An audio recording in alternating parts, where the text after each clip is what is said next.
I got involved in Finding Home. He was talking about shooting a Lost in the Woods feature, and he's like, I think this will be a great idea because we can just run and gun and go do it in the woods, one location, really fast, just get a quick feature in the can.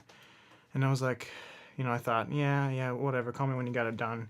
Um, because everybody talks about making movies, and Charles is one of those few guys that can actually get it done. As one of the producers, executive producers, I knew that with the short films that we've done, that we would be able to shoot this kind of in a fast way so we could get done a feature-length film in 10 days. I didn't think that we'd be able to shoot it on the camera that we were hoping that we would shoot. I didn't think that I'd be able to, get all that put together. Charles finished the script. I think like maybe a year after he originally mentioned the story, and then within the next 8 months we were shooting it. So when me and Charles originally talked about shooting Finding Home, we knew that the production value we hoped to achieve was probably out of our budget.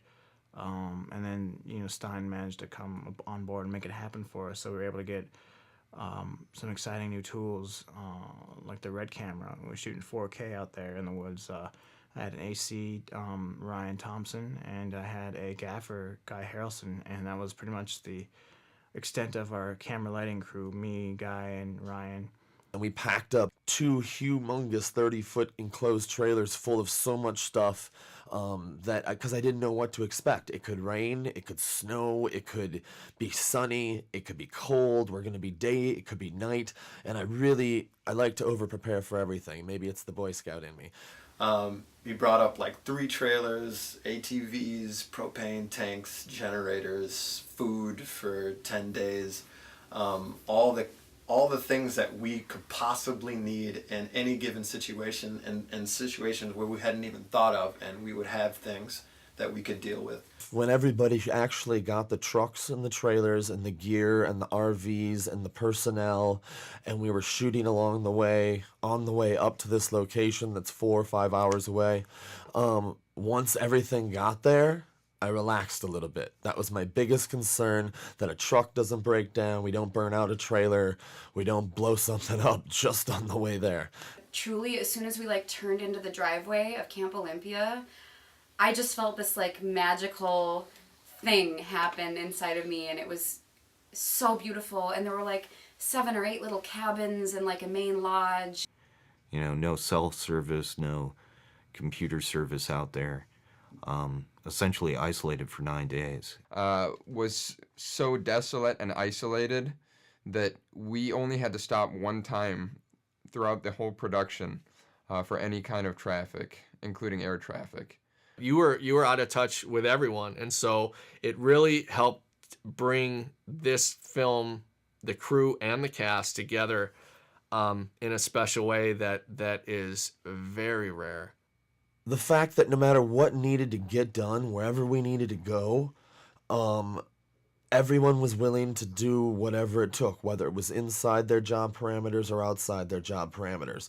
When you're not sleeping, you're working, and you don't sleep very much.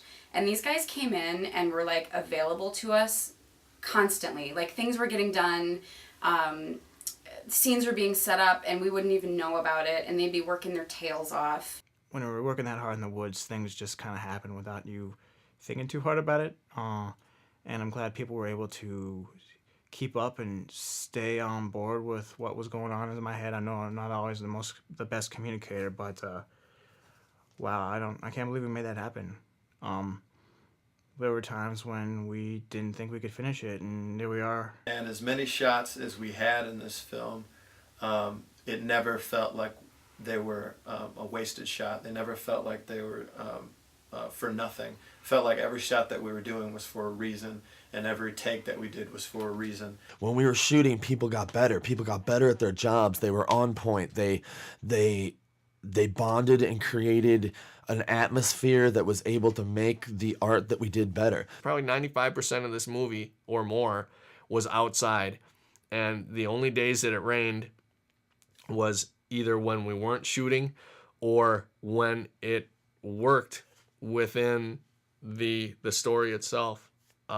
We really were blessed again and again. It's amazing to be around a group of people that can stand each other for 10 days, let alone make a project that is so intense and could potentially be so stressful. And it felt like we were camping with old friends. I don't think I've quite made a movie of this quality, and I certainly didn't think we could do it with as little resources as we had. And again, there's a credit to Stein and Charles for putting together quite the team. We pulled together like a small family and really did some fantastic stuff. When you think about this film only being shot in 9 days, and unbelievable what we did. Yeah, with the exception of like a half day shoot with Brian to get some pickup shots of the car for B-roll, we made this movie in pretty much 9 days straight, and we traveled home on the 10th day. So it was a pretty, wow, yeah. 9 days is quite the